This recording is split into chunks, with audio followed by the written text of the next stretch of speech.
중국 축구는 고스트! 안녕하세요, 고스트입니다.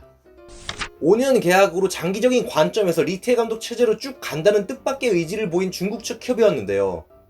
그치만 최종 예선 2연패로 인해 리태 감독에 대한 중국 내 여론이 굉장히 안 좋아져 이번 시간에 한번 말해보도록 하겠습니다. 비주에서 월드컵 진출이 유력한 상대팀들이었음에도 불구하고 완전 무기력하게 졌기 때문에 중국 축구 팬들이 상당히 충격을 받은 것으로 보입니다만 당연한 결과 같은데 왜 충격을 먹었는지 모르겠군요. 심지어 다시 돌아갈 가능성은 아주 낮지만 이미 2번이나 때려쳤던 리피 감독을 다시 데려와야 한다는 목소리도 나오고 있네요.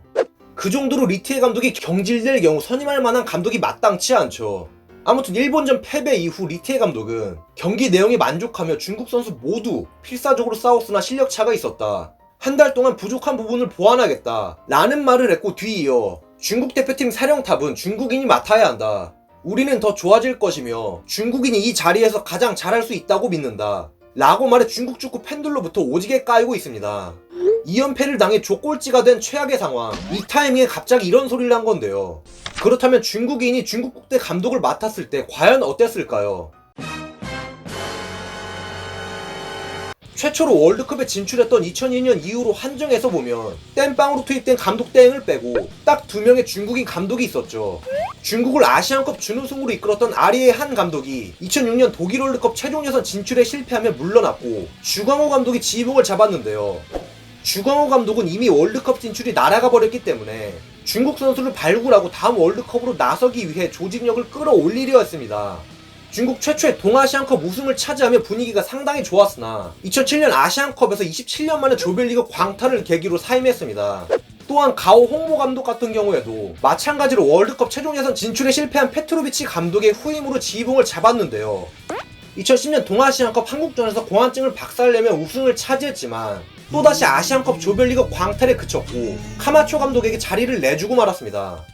2018 러시아 월드컵 예선 때도 감독을 맡아 2차 예선을 통과했음에도 최종 예선 4경기에서 1무 3패에 그쳐 리피 감독에게 자리를 내줄 수밖에 없었죠. 사실상 동아시안컵을 빼고는 중국인 감독들이 제대로 된 성과를 내본 적이 전혀 없었고 중국 축구 팬들조차 외국인 감독을 더 신뢰하기 때문에 리티에 감독의 발언은 비판을 받고 있네요. 리티에 감독 같은 경우에는 2차례 클럽 감독을 맡긴 했지만 최종 목표는 중국 국대 감독이었는데요. 리피 감독이 중국을 손절하고 떠나자 리티에 감독은 어부지리로 후임 감독 자리에 앉을 수가 있었고 마침내 자신의 꿈을 이루게 됐습니다. 감독 경력이 상당히 짧지만 광저우 헝다 시절부터 리피 감독 밑에서 보고 배웠던 리티에인지라 중국 축구 팬들은 기대 반 우려 반의 반응이었죠. 2000년 월드컵 황금 세대이자 EPL 에버튼에서도 뛴 중국 축구 레전드 출신이기 때문에 중국인인 본인이 중국 국대 감독을 맡은 것에 대해 굉장한 자부심을 느끼고 있다고 볼 수 있습니다. 따라서 정말 쉽지 않은 기회로 중국 국대 감독이 된 리티에 감독인지라 최종 예선에서 탈락하더라도 감독직을 유지하고 싶을 텐데요. 자진 사퇴는 절대 없다라는 강경한 입장을 밝히기까지 했지만 그럼에도 불구하고 리티에 감독의 경질 여부는 다음에 열릴 숙명의 대결 베트남과의 최종 예선 3차전에서 윤곽이 드러날 듯합니다. 과연 리티에 감독이 감독직을 유지할 수 있을지 굉장히 궁금하네요. 자, 지금까지 중국 국대 감독이 왜 이런 말을 했는지 한번 알아봤습니다. 재밌게 보셨다면 좋아요 한 번씩 부탁드립니다. 감사합니다.